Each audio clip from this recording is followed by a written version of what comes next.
24화 엔딩에서 동석에게 충격적인 전화가 걸려왔는데요. 드디어 범인이 입을 열었다는 것입니다.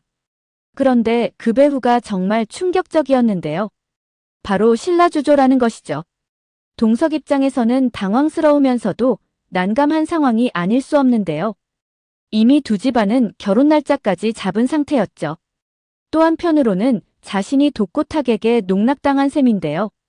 광숙에게 꽃뱀 누명을 씌운 것도 실수가 아닌 고의였다는 것이 밝혀진 셈이죠.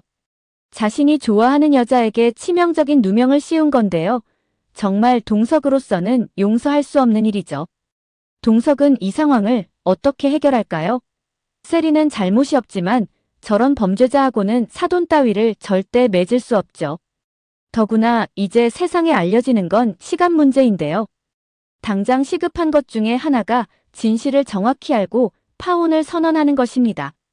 그런데 한편으로는 세리를 너무나 좋아하는 결의 때문에 걱정이 되지 않을 수 없는데요. 두 아이가 부모들로 인해 상처받을까 걱정이 되는 상황이죠. 그럼에도 동석 성격상이는 도저히 용납할 수 없는 일입니다. 어쩌면 세리 입장에서는 결혼을 깨고 싶었는데 잘된 상황인 것이죠. 이제 독고탁의 몰락은 시간 문제인데요. 술도가에서 엄청난 손해배상 소송을 하지 않을까 싶습니다. 이제 상황이 역전되었는데요. 뉴스에 신라주조로 도배되는 건 시간 문제입니다. 문제는 독고탁이 소전무한테 자신은 모르는 문제라며 소전무가 다 뒤집었을 것을 제안했는데요. 누군가 밖에서 정리할 사람은 있어야 하지 않겠냐고 말이죠. 하지만 소전무가 과연 독고탁 말을 믿을까요? 독고탁이 지금까지 직원들에게 보여준 행태는 자신 이익 말고는 아무도 없었죠. 아마도 소전무가 독고탁이 배후라고 밝히지 않았을까 싶은데요. 그런 인간을 믿고 자신이 한 일로 자백했다가는 자신이 모두 뒤집었을 수 있기 때문입니다. 게다가 소전무는 그동안 독고탁이 저지른 불법에 대한 비밀 장부들을 가지고 있지 않을까 싶습니다. 독고탁의 행태로 보아 언젠가는 이런 날이 올 거라 예상했기 때문이죠. 결국 소전무가 준비해뒀던 USB를 경찰에 넘기면서 그동안 독고탁이 저지른 불법적인 비리들까지 세상에 드러날 것으로 보입니다. 이로 인해 술도가에서 횡령한 자금으로 세운 신라주조는 서서히 무너지지 않을까 싶습니다.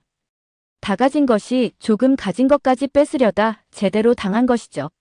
술도가는 당장의 일부 자금을 해결해야 하는 상황인데요. 강수와 천수가 자신이 가지고 있는 통장을 보태지만 이걸로는 턱없이 부족한 상황이죠. 아마도 동석이 과수원에 가져다 준 막걸리 값을 빌미로 광숙에게 자금을 빌려주지 않을까 싶습니다. 일단 급한 불은 동석 덕분에 해결하는 것이죠. 지원장과 흥수 얘기도 흥미로운데요. 흥수는 조폭들이 다녀간 이후 김 원장을 완전히 잊은 상태이죠. 게다가 흥수를 지켜준다며 불침번을 써놓은 지원장과 한 침대에서 잠을 자는 해프닝까지 있었죠. 지원장은 줌바에서 잘려 우울해하고 있는 흥수에게 기분 전환시켜주겠다며 미용을 시켜주는데요. 자신의 트레이드마크라며 꽁지머리는 절대 안 된다며 끝까지 사수했지만 싹둑 잘라버린 지원장이었죠. 그런데 얼마 후 흥수에게 한 통의 전화가 걸려왔는데요. 바로 기획사로부터 걸려온 전화입니다. 알고 보니 흥수가 아이돌 안무를 짜서 보낸 것인데요. 아마도 자신 안무가 마음에 든 것 같다며 지원장한테 택시비까지 빌려서 달려가죠. 소식이 궁금했던 지원장은 어떻게 됐냐며 흥수에게 전화를 하는데요.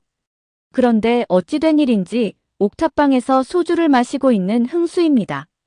지원장은 걱정스런 마음으로 그를 찾아가는데요.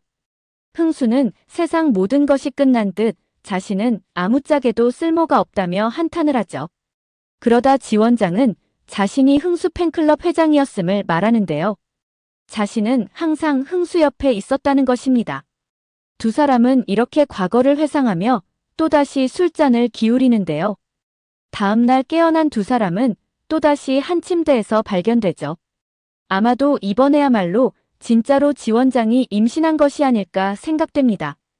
예고편에서 흥수는 건물주인 지원장과 잘해볼까 고민하는 모습을 볼 수 있는데요.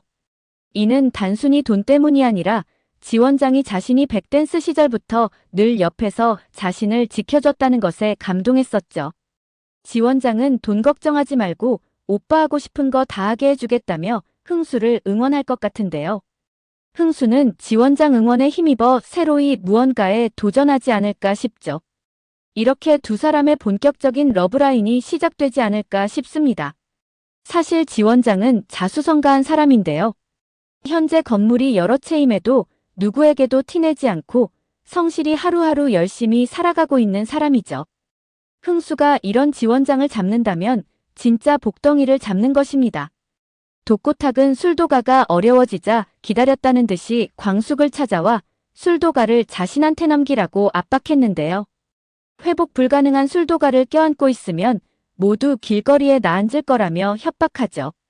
급박한 이 상황에서도 광숙은 술도가만큼은 포기하지 않을 거라며 꿈깨라고 경고했는데요. 그런데 이제 상황이 역전된 것입니다. 아마도 독고탁이 길거리에 나앉게 되는 상황이 발생하지 않을까 싶죠. 오늘 영상은 여기까지입니다. 구독, 좋아요는 언제나 제게 큰 힘이 됩니다.